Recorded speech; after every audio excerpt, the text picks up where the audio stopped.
I'm outside Bowlease Cove Holiday Park and Spa. It's a lovely little holiday park at Bowlease, and we're going to go for a nice 2.7 mile walk along the beach to the Weymouth Pavilion. So that side is the caravan site, and over here is the beach.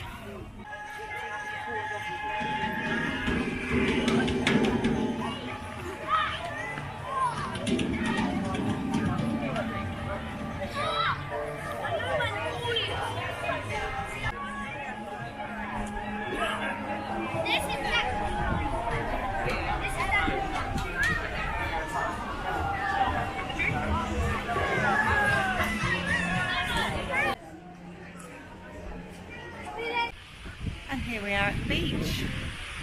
If you walk that way, there is a lovely coastal path all the way to Osmington. But we are going to do the easy route, which is nice, flat and level, all the way around Weymouth Bay there. Today is Saturday the 4th of May. May the 4th be with you. It's a bank holiday weekend. It's a beautiful sunny day with not too much wind. So it's quite busy. 17 degrees. So double it and add 30 to get Fahrenheit at 64. This is the stream we saw earlier walking down. Lovely spot for dogs, fresh water.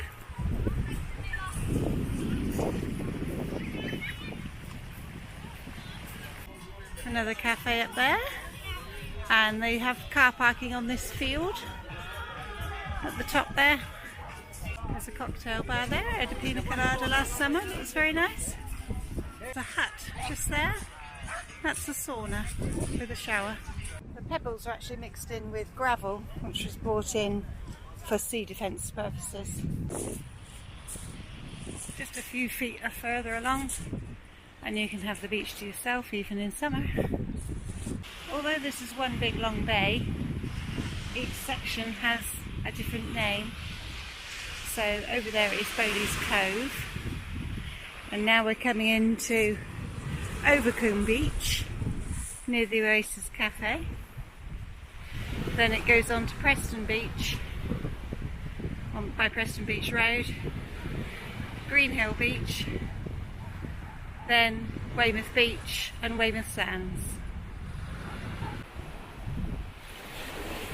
Dogs are allowed on all this stretch of beach.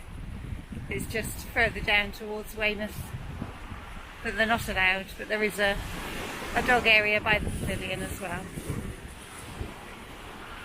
I've come down to beach level because it's not too terrible to climb down from here, but further along it gets very steep. And I've got a dodgy knee, so I need to climb down where it's easier.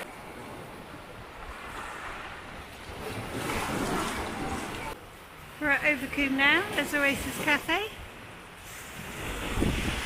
Some nice posh houses there. I think these are holiday lets, these little ones.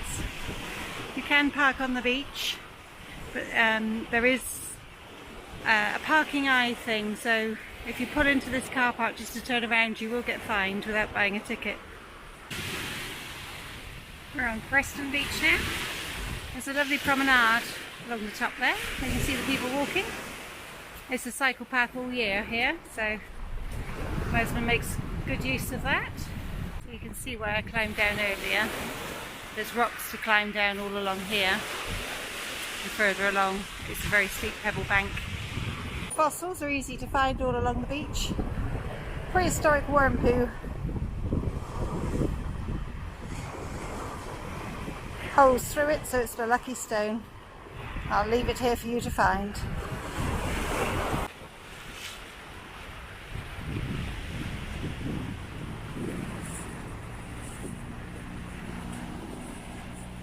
This little jetty holds the pipe for the excess water from the nature reserve, which is just over the other side of the road there. Some brave souls in the freezing cold water. There is a swimming club here every morning, I think, called Blue Balls. So you can come swimming in these lovely chilly waters with a group of like-minded people. I'm about the halfway point now. It's taken me about an hour, but I am a slow walker.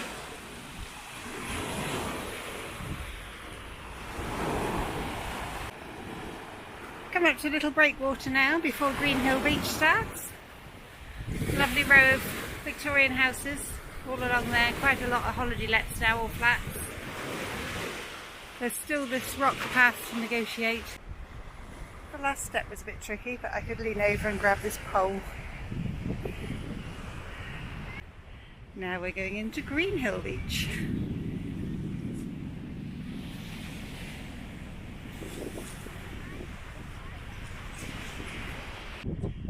Which is a very short wheelchair access due to the geography of the beach. You can get on at least. I like this little area because it's a nice sheltered little cove. It does get very busy though.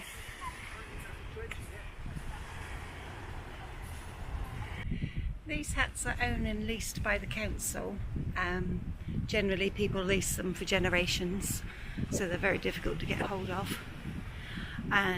But the paddling pool and the sandpit area are open to the public, so you can come in here if you want to. I've got to say there is a cafe hut there in the summer.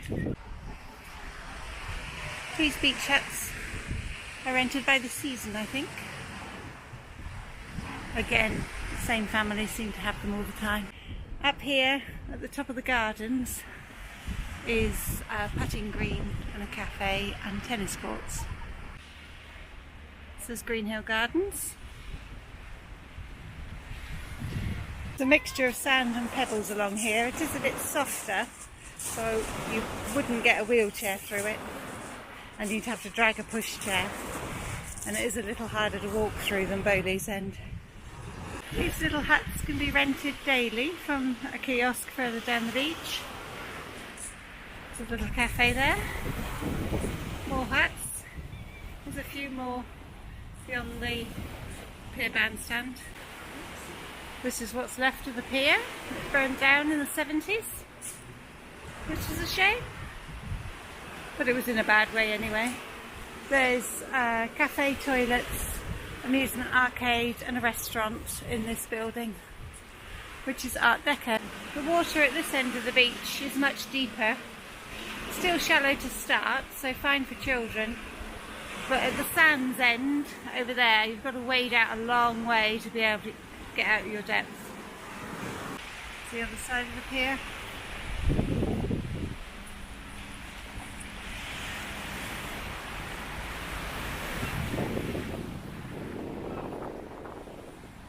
As you can see, it's going to get a lot busier. So you can hire a pedalo from here for £3.50. I think this is where you pay to book one of these huts as well.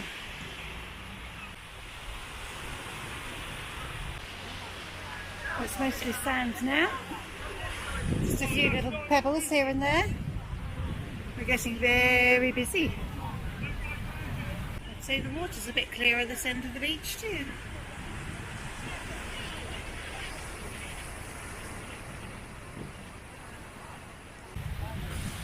Between the flags is the lifeguarded area of the beach, but it's a very safe, shallow beach. So that building over there with the blue and yellow doors is public toilets, and just around the corner is a shower, and there's cafes there as well.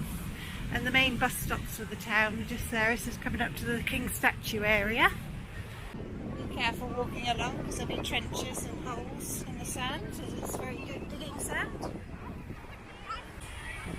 Temperature's dropped to about 14 degrees now, but still people in swimming. That was me 50 years ago, but not now.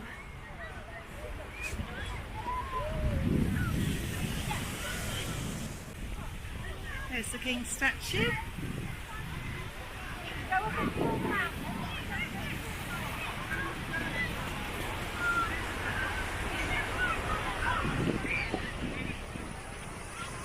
You can see the King on his horse over there as well. It's all sand now, from as far as you can wade out in the water, all the way onto shore, and all the way up to the promenade.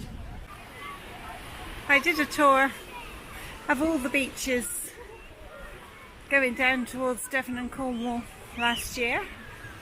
Lots of other videos of that. And I gotta say, Weymouth Beach does seem to have the most to offer.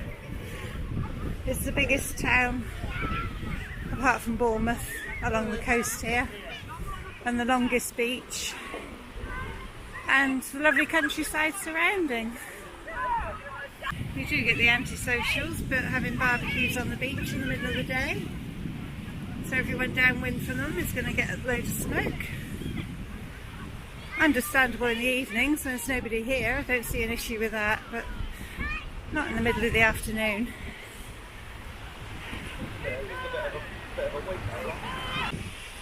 My Fitbit's just told me I've just done 10,000 steps. I had about 1,000 before I started, so it's 9,000 steps so far, and about 2 hours. I've just missed a cannon fire from up at the fort. Snow fort at the end there, behind the pavilion, to the left. Well worth a visit.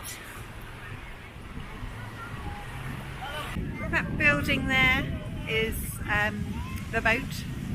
There's a couple of them along the seafront, and they're open most of the year. Cafes, the ones on the beach only come out from Easter to October.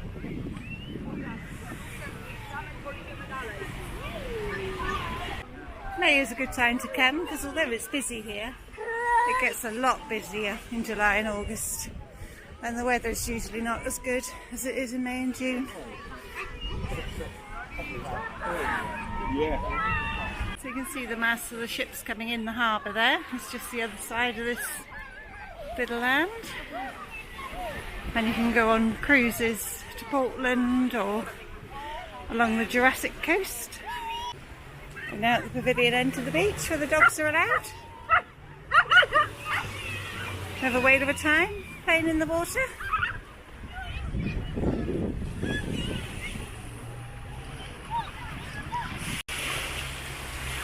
Oh, and I missed the donkeys. There's the donkeys there.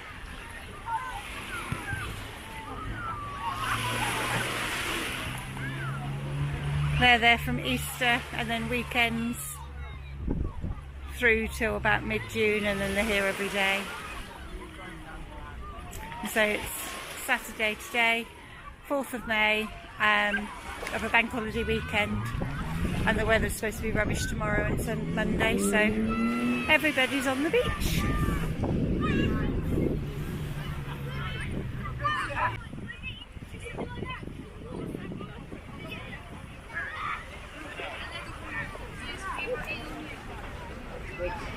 All this gets bulldozed. About 6 in the morning, they come along with a tractor and flatten everything down. Pick up all the rubbish as well. I've made it. There's the pavilion. So I've walked 2.7 miles all along the beach, all the way around to see that white building. That's the Riviera, that's where Bowlease Cove is, that's where I've walked from. Yeah, it's about 2.25 hours and about 10,000 steps.